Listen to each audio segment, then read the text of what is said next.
siempre en triunfo en Cristo Jesús. Y por medio de nosotros manifiesta en todo lugar el olor de su conocimiento. Porque para Dios somos grato olor de Cristo en los que se salvan y en los que se pierden. A estos ciertamente olor de muerte para muerte, y a aquellos olor de vida para vida. Y para estas cosas, ¿quién es suficiente? Pues no somos como muchos que medran falsificando la palabra de Dios, sino que con sinceridad, como de parte de Dios y delante de Dios, hablamos en Cristo. Amén. Que el Señor bendiga su santísima palabra y que el predicador en esta mañana no sea más que el instrumento que Él use para que su voz sea escuchada en su pueblo. Amén.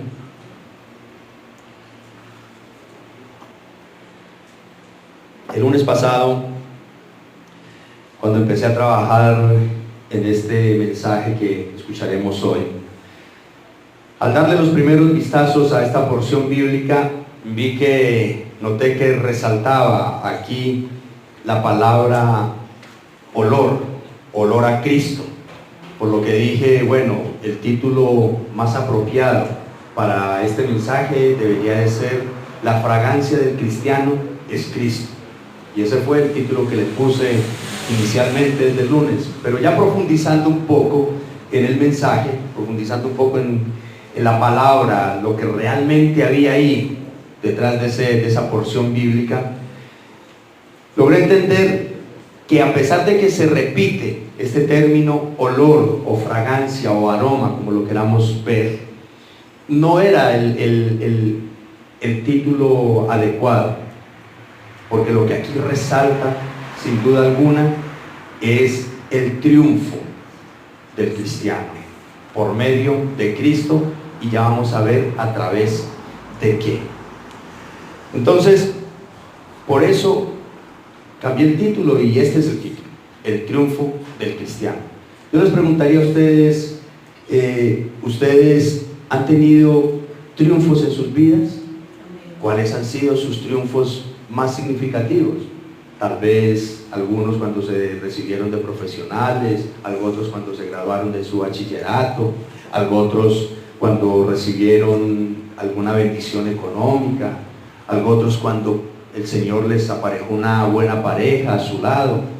Todo esto son formas de ver triunfos en nuestras vidas, ¿no es cierto?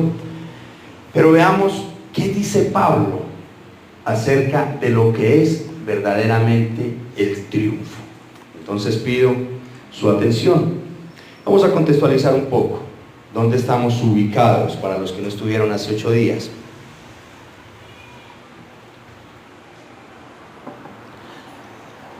En el capítulo 1 de esta carta, el apóstol aclaró por qué no había ido a visitar la ciudad de Corinto y la iglesia de Corinto.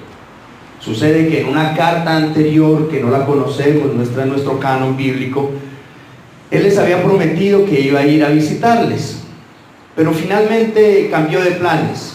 De hecho, algunos de sus contradictores, algunos de los opositores del apóstol Pablo, al ver que Pablo desistió de irles a visitar después de haberles hecho esta promesa, fue uno de los argumentos que ellos usaron para acusar a Pablo de ser muy debilucho, de ser ambivalente en sus decisiones, de ser muy indeciso. Entonces ellos argumentaban que un hombre de estos no tenía la autoridad para ser pastor o para ser mucho menos un apóstol. Eso era alguna de las cosas que decían sus opositores al ver que él desistió de su visita. De hecho, en gran parte de esta segunda carta, Pablo se dedica a aclarar este asunto. Y esa fue una de las razones que motivó el escribir esta segunda carta a los Corintios. La semana pasada, recuerden, en el primer mensaje de esta serie, vimos que dentro del grupo de opositores de Pablo, hubo uno que sobresalió bastante. ¿Y por qué sobresalió? Porque al parecer todo indica que agredió en gran manera al apóstol Pablo. Parece que fue tan grave la situación que lo pusieron en disciplina a este hermano de la congregación. Y tan severa fue la disciplina que este hombre se estaba consumiendo en su angustia, en su tristeza, en su dolor. Y es ahí entonces donde Pablo nos da una de las más hermosas lecciones acerca del perdón y el amor fraternal verdadero. Al pedirle a la congregación de que olvidaran esa ofensa, que de hecho él, que había sido el verdaderamente ofendido, ya había perdonado. Es más, recordemos que les decía, yo ni siquiera me sentí ofendido por lo que este hombre dijo. No obstante, lo perdono también porque quiero darles ejemplo de perdón. Ahí Pablo nos mostró su grandeza, su nobleza. Entonces, para tratar estas cuestiones pendientes y tensas que se estaban suscitando en la iglesia de Corinto, Pablo había mandado para esta ciudad, para esta iglesia, a uno de sus más cercanos colaboradores, a Tito, con el fin de apaciguar el ánimo que estaba un poco caliente dentro de la congregación.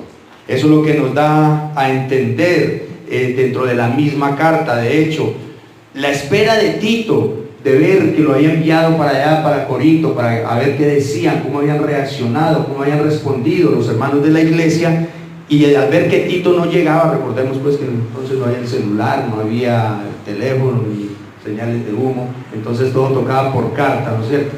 Y al parecer Pablo estaba bastante angustiado, bastante preocupado, porque Tito todavía no llegaba. De hecho, eso se refleja con bastante claridad en el versículo inmediatamente anterior a esta porción que vamos a estudiar hoy.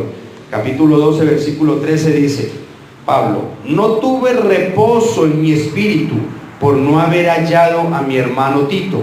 Así, despidiéndome de ellos, partí para Macedonia. Ahí se ve reflejado entonces la preocupación que Pablo tenía por saber cómo lo estaba angustiando, el saber lo que estaba pensando la iglesia de Corinto. Pero todo indica que finalmente Tito llegó y se encontró con Pablo y le dio buenas noticias. ¿Cuáles eran las buenas noticias? Los corintios habían reconocido sus errores y aprobaron tanto las razones como la autoridad de Pablo. Entonces, Dios había tocado esos corazones de estos hermanos de Corinto para que se reconciliaran con su pastor y fundador, el apóstol Pablo. Esa victoria alcanzada en la iglesia de Corinto entonces fue la que inspiró a Pablo a escribir esta porción que hoy vamos a estudiar, en la que nos vamos a ahondar en un momento. Pablo agradece a Dios por los triunfos que le ha dado por medio de Jesucristo, y vamos a ver que es a través de la palabra. Triunfos que producen en él un olor a Cristo. Pablo está agradecido con eso. Y entonces ahí vamos a entrar a nuestra porción bíblica que el Señor nos quiere traer el día de hoy. ¿Por qué es importante, hermanos, que tengamos presente este contexto para los que nos visitan por primera vez? Porque muchas veces sacamos una porción bíblica y le hacemos decir lo que queramos que diga, y nos desentendemos de lo que realmente significó en aquel momento. Y lo mismo que significó en ese momento es lo mismo que debe significar para nosotros el día de hoy. Entonces, recordemos, tengamos en mente qué fue lo que motivó esta porción de la escritura que vamos a estudiar el día de hoy. Y dice el versículo 14, quiero que veamos en este primer encabezado: el triunfo del creyente está en Cristo. El versículo 14 dice: mas a Dios gracias, el cual nos lleva siempre en triunfo en Cristo Jesús, y por medio de nosotros manifiesta en todo lugar el olor de su conocimiento. Llama mucho la atención el contraste tan marcado que aquí presenta Pablo. En los versículos inmediatamente anteriores se nota al apóstol Pablo ansioso y, digámoslo, bastante preocupado por lo mismo que acabamos de mencionar, porque él quería saber qué habían dicho los hermanos de Corinto. ¿A ustedes les ha pasado alguna cosa así, algo similar? Que tenemos algún conflicto con alguien y como que no podemos dormir con tranquilidad, cómo ir a reaccionar, qué irá a decir este amigo, este hermano, este familiar. En esas condiciones estaba Pablo. Pero en un instante, del versículo 3 al versículo 14, cambia totalmente la actitud de Pablo. Su tristeza ahora se convierte en gratitud a Dios. En las cartas de Pablo es bastante común las acciones de gracias que el apóstol eleva a Dios en cualquier momento de sus cartas. Ustedes cuando lean cualquiera de sus epístolas, van a notar que en cualquier momento Pablo dice: damos gracias a Dios por esto. Siempre está dando gracias al Señor por todas las situaciones, aún en medio de los conflictos que se están presentando. El hecho de que los corintios hubieran reaccionado favorablemente frente a la carta que Pablo les había mandado con Tito, que es la carta que no tenemos nosotros, que no tenemos en nuestro canon, eso llenó de felicidad y de gozo el corazón del apóstol Pablo. Para Pablo era supremamente importante que sus hermanos estuvieran tranquilos, que sus hermanos lo hubieran perdonado tanto a él como él los había perdonado a ellos. Por esta razón Pablo dice: qué alivio, qué tranquilidad. No como muchas veces a nosotros nos pasa, pues si se enojó allá él, ¿no es cierto? Pablo no. La intranquilidad de Pablo era que sus hermanos no estuvieran en paz con él. Eso lo intranquilizaba bastante. Yo preguntaría aquí: ¿tú le das gracias a Dios por todo, incluyendo por tus pruebas y humillaciones, como lo está haciendo Pablo? Porque Pablo aquí está dando gracias es por la humillación que tuvo que vivir. ¿Qué tan agradecidos somos nosotros con Dios, aún en esas condiciones? ¿O solamente damos gracias por lo que nosotros consideramos bendiciones? Es muy importante, mis amados hermanos, que aprendamos a cultivar mucho la gratitud con Dios y aún el agradecimiento con nuestros semejantes, con nuestros hermanos también. Evidentemente, el contraste deja ver que a pesar de las dificultades que se han venido presentando con la iglesia de Corinto, aún en medio de ese ambiente y ese momento de hostilidad, llamémoslo, Pablo nota que el Señor lo ha bendecido y que aún en las pruebas Dios le está dando las victorias a él. Eso es bastante interesante, porque dice: nos lleva siempre en triunfo en Cristo. A veces nosotros le tenemos miedo, nos asustan las pruebas, las batallas que tenemos que enfrentar. Pero ¿saben por qué? Porque no logramos entender que sin pruebas y sin batallas no van a haber victorias, ni tampoco fracasos. Pero Pablo sí ha logrado entender eso con muchísima claridad. Es tan importante las pruebas, fue tan importante este conflicto que se presentó con los hermanos de Corinto, porque eso reafirmó tal vez la fe y el respaldo que Dios le estaba dando a Pablo. Y por eso da gracias a Dios y lo ve como una bendición, no lo ve como una humillación. Ahora, esta frase de llevar siempre en triunfo, tengamos presente lo que voy a decir. Da la idea de un general romano. Nosotros el día de hoy, cuando empezamos a escribir, bueno, ya se escriben pocas cartas, ¿no es cierto? Ya todo es por el texto, el chat, WhatsApp y todo este cuento, o los correos electrónicos. Pero el caso es que cuando escribimos a alguien, nosotros no nos vamos por allá a imaginarnos cosas de la antigüedad, sino que lo que escribimos está muy relacionado con lo que hay a nuestro alrededor. Entonces, las cartas o mejor dicho, toda la Biblia, tenemos que nosotros aprender a leerla de esa manera, teniendo en cuenta por qué fue que este personaje escribió esto.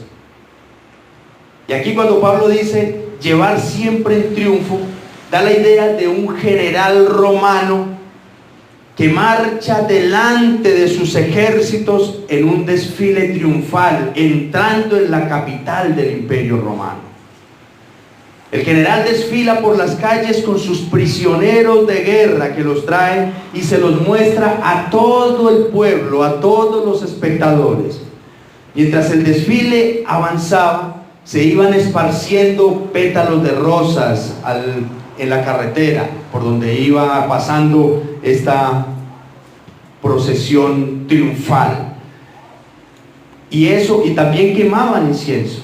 Entonces eso emanaba un aroma agradable para ellos. Eso significaba de que había habido victoria.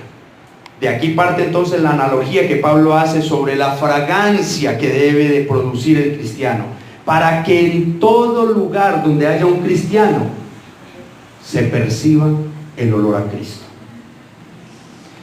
Este general dirigía sus tropas y sus cautivos hacia el coliseo principal de la ciudad de Roma, donde se presentaba el gran espectáculo de la victoria. Estaba el pueblo, todos los espectadores ahí, ocupando todas las tribunas del coliseo romano, y el espectáculo, ya ustedes lo habrán visto en películas, era empezar a alimentar las fieras que ellos tenían con algunos de las personas que habían cautivado. Y algo otros los lanzaban a la arena como gladiadores para que pelearan para salvar sus propias vidas. Todo esto es el marco histórico que nosotros debemos, y cultural de la época de Pablo, que nosotros debemos de tener en mente a lo que Pablo se está refiriendo cuando dice que siempre Cristo nos lleva en triunfo. Esta imagen es la que está en la mente de Pablo a la hora de escribir, y es la imagen que nosotros debemos de guardar para lograr entender también. Algunos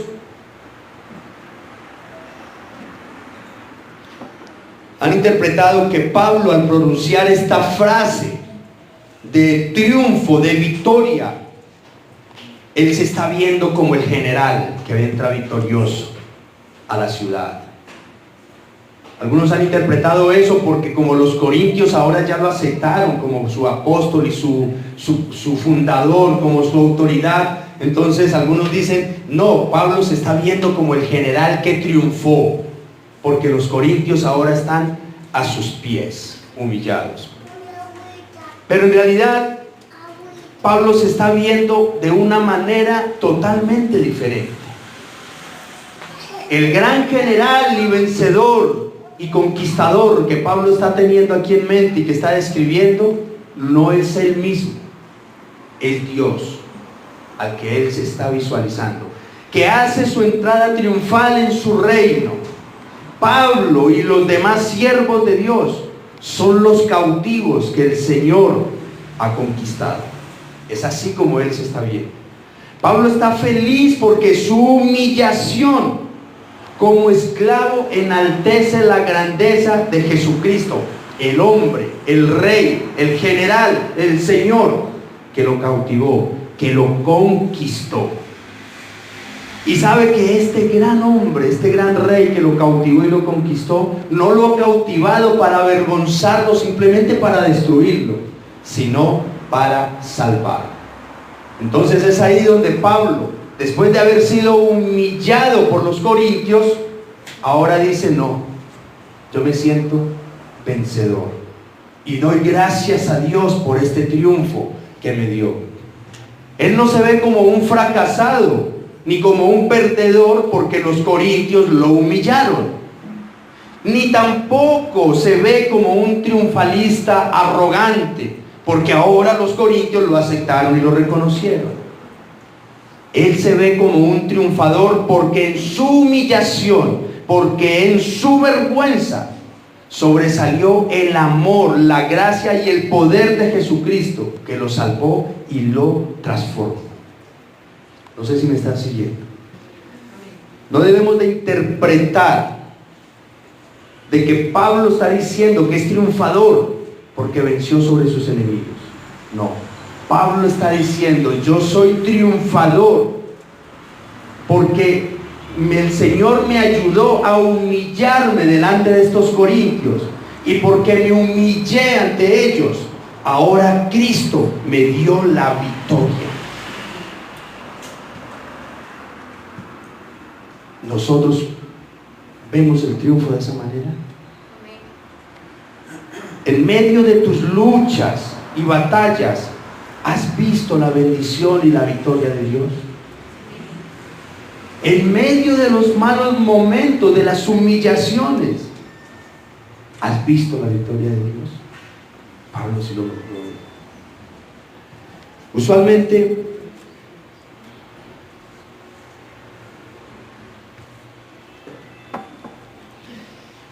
la gente cree que la bendición y la victoria de Dios en su vida solo se ve en los momentos en que todo está saliendo bien y marchando a las mil maravillas.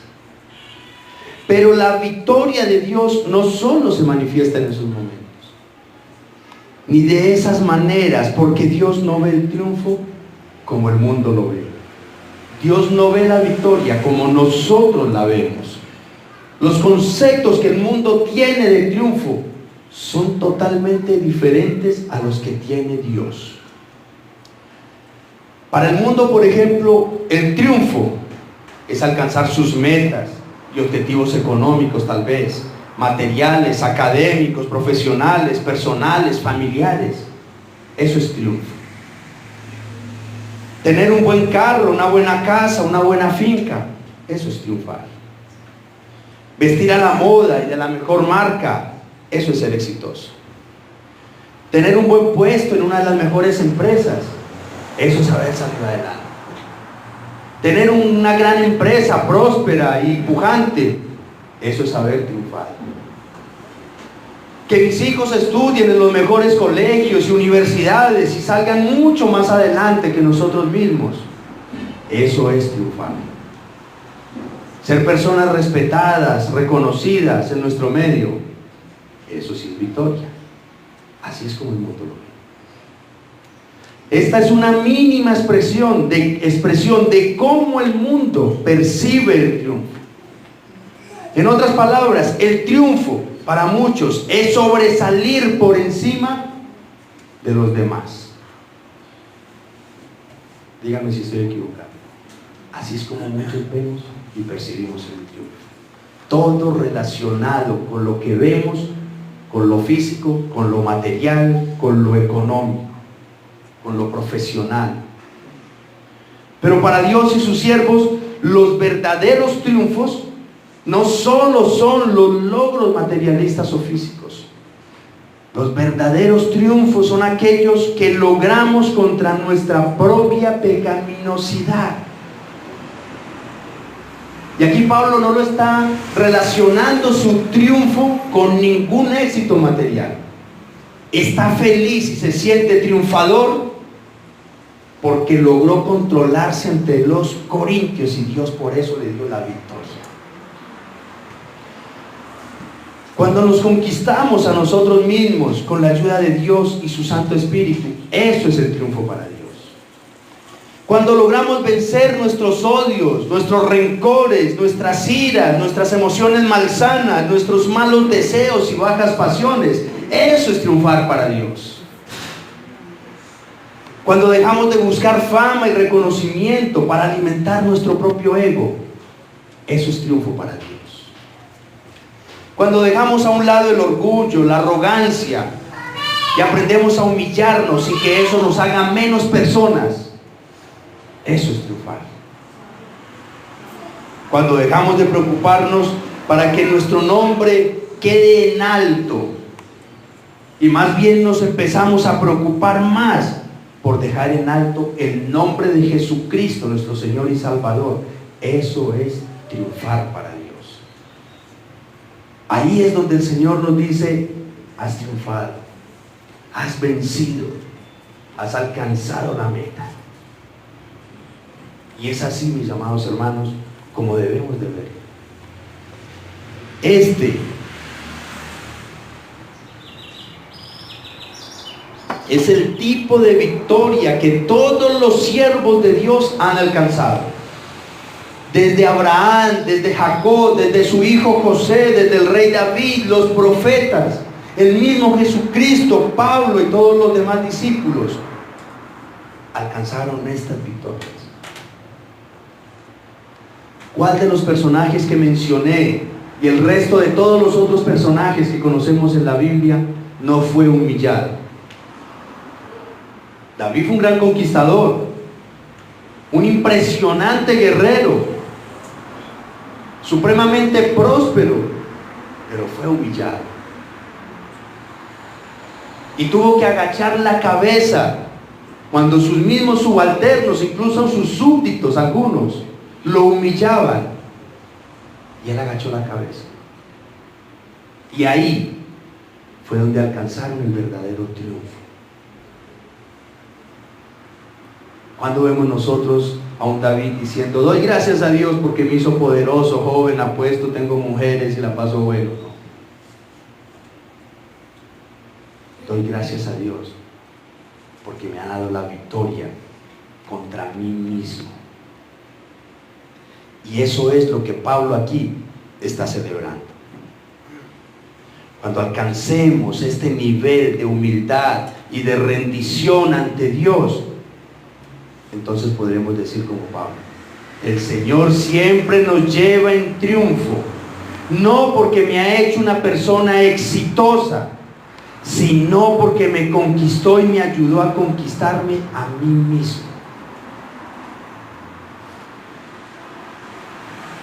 Este es el más grande triunfo que como creyentes podemos nosotros alcanzar. Si usted me pregunta cómo se alcanza, cómo se llega al éxito, yo le pregunto, dependiendo si es el de las 76 o el de las Laureles. Pero al éxito en Cristo se llega humillándonos ante Dios, única y exclusivamente. Fue así como Pablo lo logró alcanzar. ¿Ustedes creen que Pablo, años más tarde, humillado, solo y abandonado, va a morir a manos de los romanos?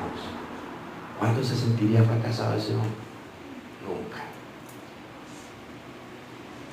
Dentro de unos pocos meses veremos las cartas a Timoteo, que fueron las últimas que escribió Pablo. Nunca se sintió ni se vio como un fracasado. De hecho, en esta misma carta, más adelante vamos a ver, el Señor nos lleva de gloria en gloria. Siempre Pablo se sintió un triunfador, pero porque él logró entender que la verdadera victoria es la que Dios conquistó cuando me salvó. Y cuando su Santo Espíritu vino a mí y me ayudó a conquistarme a mí mismo. Ustedes se imaginan Pablo con todo su conocimiento, con todo su currículum que tenía, hubiera podido volver ropa de trabajo, digámoslo vulgarmente, a los corintios, pero no. Se humilló y en esa humillación alcanzó la victoria. ¿Cómo reaccionamos nosotros cuando estamos en esas condiciones? ¿Cómo reaccionamos nosotros cuando nos tocan el orgullo? Cuando nos tocan el ego. ¿Nos humillamos? ¿Perdonamos? ¿Ignoramos la ofensa? Ahí está la victoria. Pero así como el triunfo del cristiano está en Cristo, su fragancia también debe de tener la misma fuente. Eso nos lleva a nuestro segundo encabezado. El aroma del creyente es Cristo. Dicen los versículos 15 y 16: porque para Dios somos grato olor de Cristo en los que se salvan y en los que se pierden. A estos ciertamente olor de muerte para muerte, y a aquellos olor de vida para vida. Y para estas cosas, ¿quién es suficiente?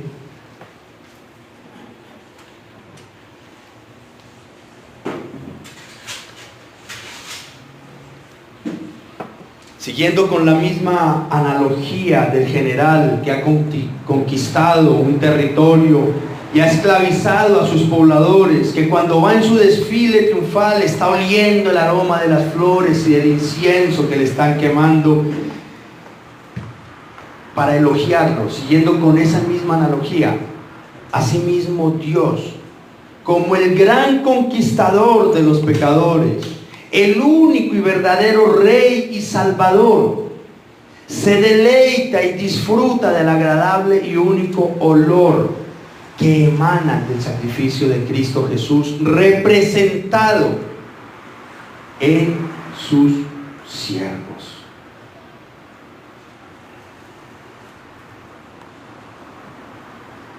El siervo de Cristo, el siervo del Señor, huele a Cristo, debe de oler a Cristo, así como el sacrificio de Cristo fue agradable al Padre. Es lo que nos dice Efesios 5:2. El mismo Pablo dice: y andad en amor, como también Cristo nos amó y se entregó a sí mismo por nosotros, ofrenda y sacrificio a Dios en olor fragante. Lo que el apóstol dice aquí es que así como en el Antiguo Testamento se hacían sacrificios de animales y se suponía, se creía que ese olor llegaba a Dios y Dios se agradaba de ese olor, el último sacrificio fue el de Jesucristo. Y ese fue el olor más agradable, el que más le gustó el Padre. Yo te pregunto, ¿tú crees que tu vida es un sacrificio que produce un olor agradable a Dios? Yo me preguntaba eso. Así como el creyente debe de ser sal y luz en la tierra, también debe de ser un olor agradable para Dios y que las personas que me rodean perciban. Qué interesante eso. Yo he escuchado que en algunos países su cultura les ha enseñado que no es tan importante el aseo personal y el mantenimiento personal. Pero en nuestro país, el aseo personal, incluyendo los olores que emanamos, son algo muy importante para nosotros. De hecho, aunque seamos de bajos recursos, tratamos de tener en nuestros artículos de uso personal un perfumito, una loción, así sea económica, pero tratamos de tener algo para echarnos encima cuando vamos a salir, ¿no es cierto?, para que la gente nos huela agradable, para no andar con esos malos olores por ahí. Hermanos, si tenemos este tipo de cuidados para con los hombres que nos rodean, porque nos sentimos bien haciéndolo y para producir una buena impresión ante los demás, ¿por qué no esforzarnos a hacer lo mismo para Dios? ¿Quién de ustedes se echa la loción pensando en Dios? Yo no había pensado en eso. Yo me echo mi loción para que los demás, los hermanos, la familia, los amigos me huelan. Obviamente que a Dios no lo vamos a impresionar con un olor externo, sino con el olor que emana de nuestro corazón. Hay una canción cristiana por ahí que dice: píntate el corazón, peínate el corazón, que se trata de eso, algo así, alusivo a eso, de que muchas veces nos preocupamos mucho por nuestra apariencia física y descuidamos nuestro corazón. ¿Y por qué nosotros no meditar en eso? Cuando nos organizamos tanto para producir una buena impresión ante los que nos rodean, pensemos en Dios. Si lo que hay en mi corazón está siendo agradable y grato olor para nuestro Señor. Ahora, ¿por qué los mensajeros de Dios como Pablo son un olor de Cristo tanto en los que se salvan como en los que se pierden? Pablo claramente entonces está haciendo alusión aquí ahora al poder que surte el Evangelio en cada corazón. Los siervos de Dios con su vida sacrificial y la predicación fiel de la palabra de Dios, emanan una fragancia a Jesucristo, es lo que nos dice el pasaje, y tratan de transmitirle esa misma fragancia, ese mismo aroma a las personas a quienes les comparten el evangelio. Pero no a todos se les pega. De la misma manera, hermanos, que los perfumes, no todos los perfumes nos caen bien. Ustedes lo han notado. Hay personas que son alérgicas a los perfumes dulces, dicen, a los perfumes cítricos, a los más fuertes. Les genera cierta alergia, aunque para unos sea muy deliciosa esta loción que me eché, pero a otros les coge la estornudadera cada que se me arrima. Lo mismo sucede con el evangelio. A pesar de que los siervos del Señor se lo predican a todos, no en todos surte el mismo efecto. Porque el evangelio vino precisamente para eso, para diferenciar los únicos dos grupos de personas que hay en el mundo entero: los que se pierden y los que se salvan, los que creen y los incrédulos, los que irán a vida eterna y los que ganan la condenación. Solamente hay esos dos grupos de personas en el mundo. A los que creen, el evangelio los salva, los libera, los transforma. Para estos es como un nuevo aire fresco que llega a sus vidas, que se esparce a su alrededor y todo empieza a cambiar de fragancia. Pero a los incrédulos, el evangelio, ¿qué pasa con ellos? Los echa a perder más de lo que estaban. Porque los distancia más de Dios. Sería como esparcirle un delicioso perfume a un cadáver.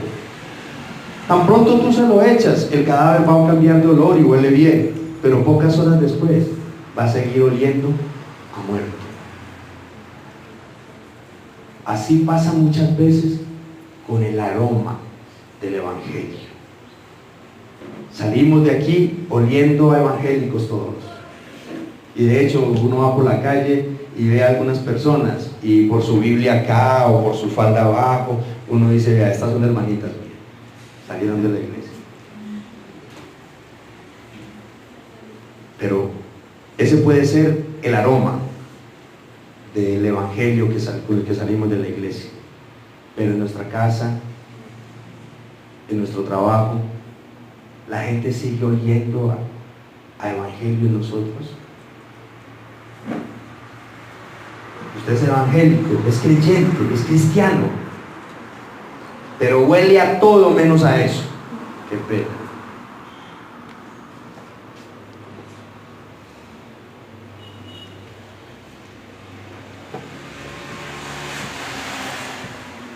Mis amados, un cristiano a quien se le ha rociado el perfume de Cristo tiene que oler a Cristo. No tiene por qué oler a un aroma diferente.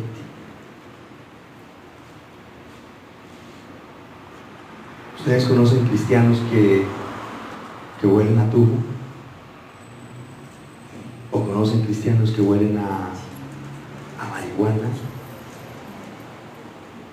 Puede haber, pero no debería de ser así.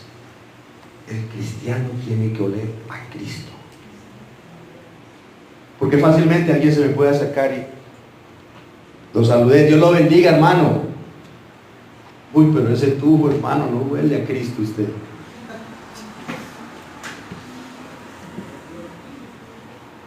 Así como antes de salir de casa nosotros nos esparcimos la loción, y cuando llegamos a algún lugar, las personas que saben, hay personas, seguramente aquí las hay personas que saben, tienen un olfato bastante agudo y conocen de perfumes, de lociones, y dicen: oh, qué bien olés, oh, qué fragancia esa es tal marca, ¿no es cierto? ¿Lo han notado ustedes? ¿Conocen ese tipo de personas? Vos usas tal loción, usas tal marca. Igualmente, hermanos, sucede con nuestro cristianismo.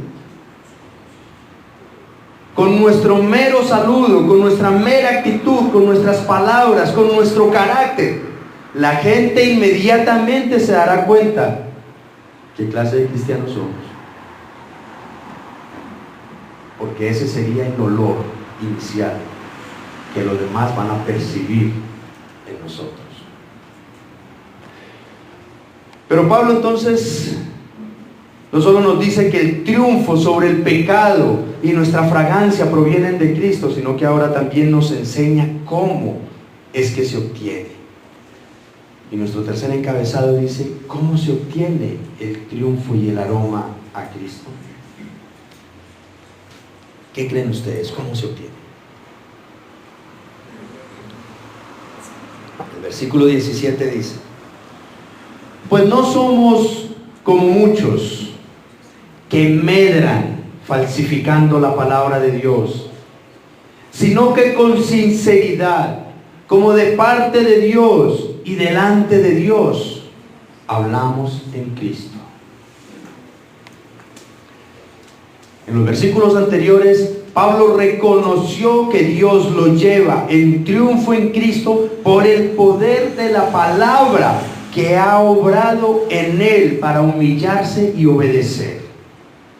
Y afirmó entonces que ese evangelio que opera en él y en todos los siervos del Señor es el mismo evangelio que se ha predicado a todos los corintios, por medio del cual unos se salvan y otros se acaban de perder. Esto es lo que hace el poder del evangelio verdaderamente: salvar o echar a perder.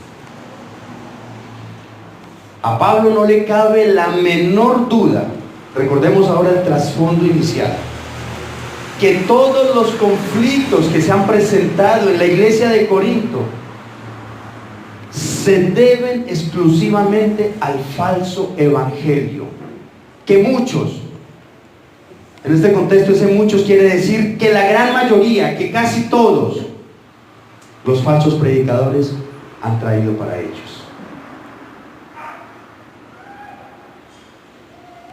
Ahora logramos entender por qué tanto conflicto en Corinto, en la iglesia. Porque dejaron que entraran muchos falsos maestros, muchos falsos pastores, muchos falsos predicadores con falsas doctrinas.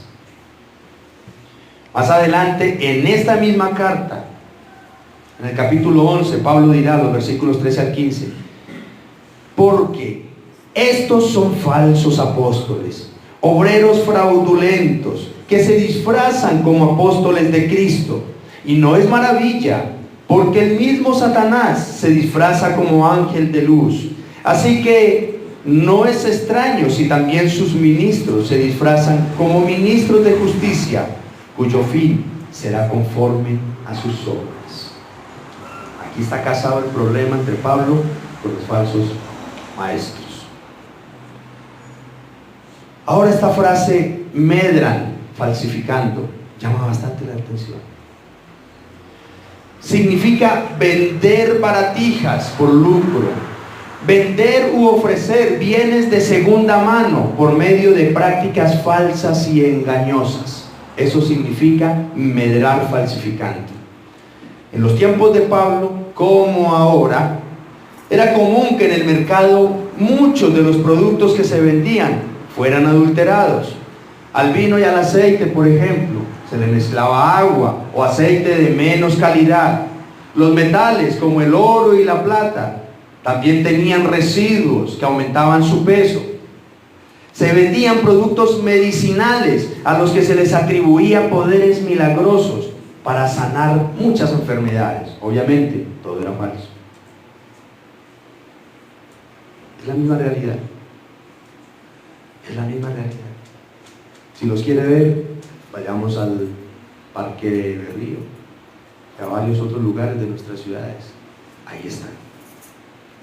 En la Edad Media, para este tipo de personas se usó el término mercachifle, que hasta me causó gracia.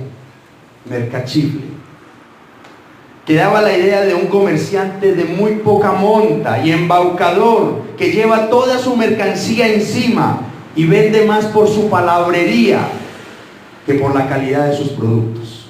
Eso era un mercachifle.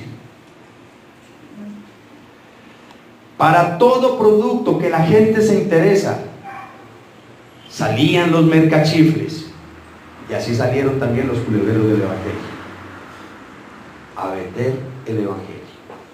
Estaba de moda, ya se predicaba en muchos lugares, ya había muchos seguidores, entonces también salieron los mercachifles del Evangelio, los culebreros. No trajeron el verdadero Evangelio, lo adulteraron.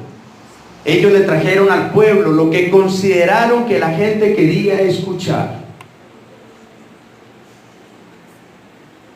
Mientras que Pablo y los apóstoles sí trajeron el Evangelio con sinceridad, es decir, fueron honestos, claros, sinceros, directos, tanto en su actitud como en sus discursos. En ellos no hubo pretensiones particulares. Investigando esta palabra sinceridad en este preciso contexto, quiere decir exactamente lo contrario a lo que es el adulterio, a lo que es adulterar, es decir, sin nada de adulteración. Eso quiere decir sinceridad, transparente y puro. Ellos sí lograron entender que el Evangelio tenía dueño y autor, y que ellos no eran más que los embajadores, los representantes, los mensajeros, que no se les había dado que hicieran con el Evangelio lo que ellos quisieran, sino presentar el mensaje tal cual como Dios mismo se lo entregó a ellos. Pablo, cuando dice de parte de Dios, predicamos como de parte de Dios, Pablo tenía la plena convicción de que el mensaje que él predicaba no era cualquier mensaje. Era un mensaje que venía del mismísimo Dios, el creador de todo absolutamente, el omnipotente, el Señor del cielo y de la tierra. Él le dijo: llévemele este mensaje a esta gente. Por lo tanto, sabía que ese mensaje era de vida o muerte. Era la máxima autoridad, no había nada por encima del Evangelio. Por eso dice: nosotros sí predicamos como de parte de Dios. Sabemos quién fue el que nos envió. Pero también dice: como delante de Dios. Está convencido que cuando predica, no solo lo está haciendo a los oyentes de Renaciendo en Cristo, sino que está completamente convencido que ahí también está Dios, escuchando, aprobando o juzgándole. Yo leía estos pasajes y yo decía: bueno, hombre, todos estos mercachifles del Evangelio que vemos hoy por todos lados, ¿será que es que no han tomado conciencia de estos pasajes? ¿Será que no entienden la importancia del mensaje del Evangelio? Esto sí que tiene verdaderamente implicaciones importantes. En primer lugar, porque él es consciente que el mismo Dios que le dio el mensaje para entregarlo a la iglesia, también está ahí como testigo, dispuesto a escuchar y a respaldar. Y en segundo lugar, esto significaba también que aunque la iglesia solo conoce la vida de Pablo cuando estaba en el púlpito, Dios sí lo conocía a él en su intimidad. Todo esto implica decir: yo predico de parte de Dios y delante de Dios. Ustedes pueden ver aquí un William. Esa cara de yo no fui que tiene el pastor William, no. Pero solo Dios sabe quién es William en su casa. Solo Dios sabe quién es William en sus trabajos. Y aquí lo que Pablo está diciendo, no, ustedes no me conocen sino la sonrisa, pero Dios sí me conoce quién soy en la intimidad, porque mi vida está delante de Dios, en la presencia de Dios. Es una forma de decir, mientras que estos otros mercachifles ni siquiera saben quién es Dios.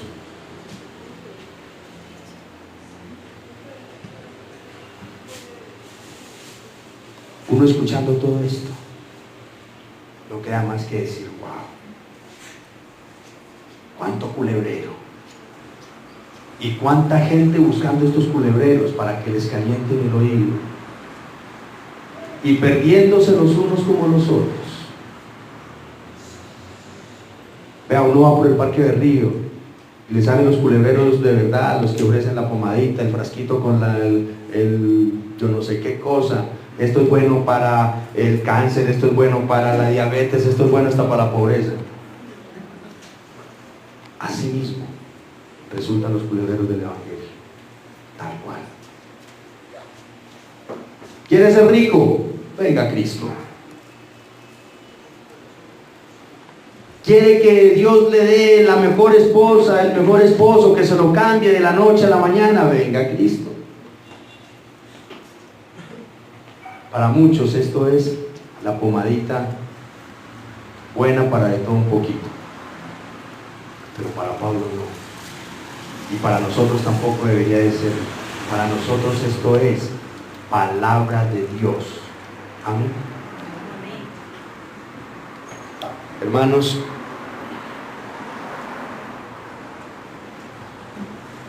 cualquier parecido con la realidad es que pura coincidencia.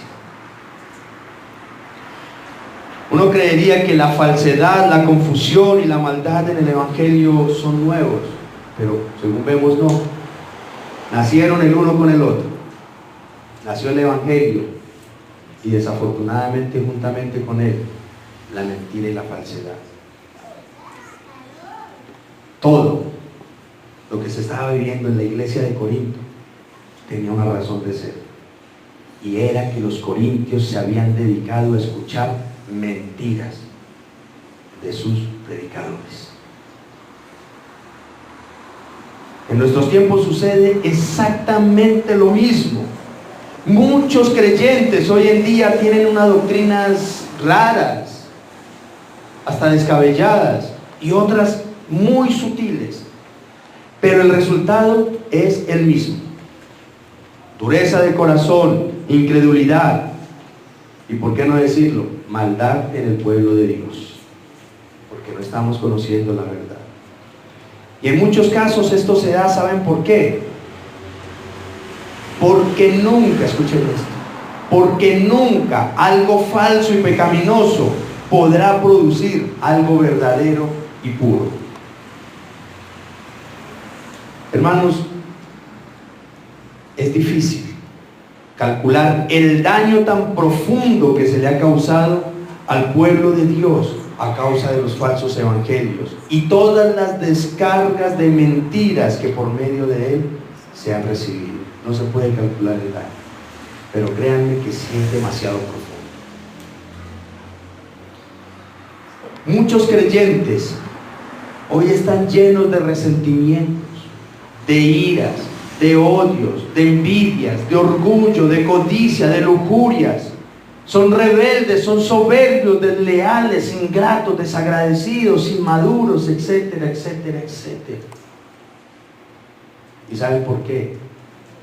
Porque en muchos lugares se nos ha enseñado más a reclamar, a decretar, a gritar, a expulsar demonios, a exigirle a Dios y a los demás, a creer que Dios y el mundo nos debe, y no nos han enseñado el verdadero evangelio.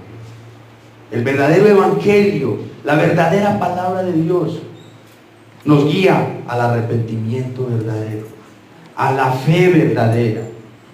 Nos enseña la importancia del perdón de Dios y de yo perdonar a los demás también, de dejar la envidia. La verdadera palabra nos confronta con nuestro orgullo, con nuestra arrogancia, y nos invita a la humildad.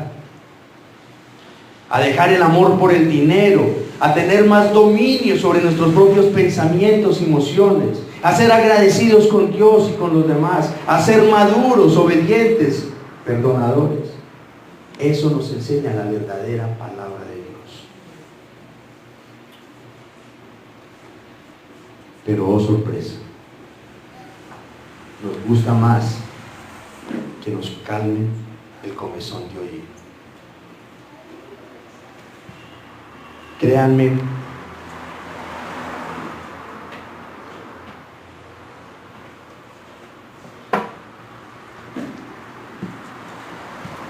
que hablando con hermanos que vienen de ciertos lugares donde se les ha enseñado de todo menos el verdadero evangelio, las luchas que esa gente tiene es muy difícil.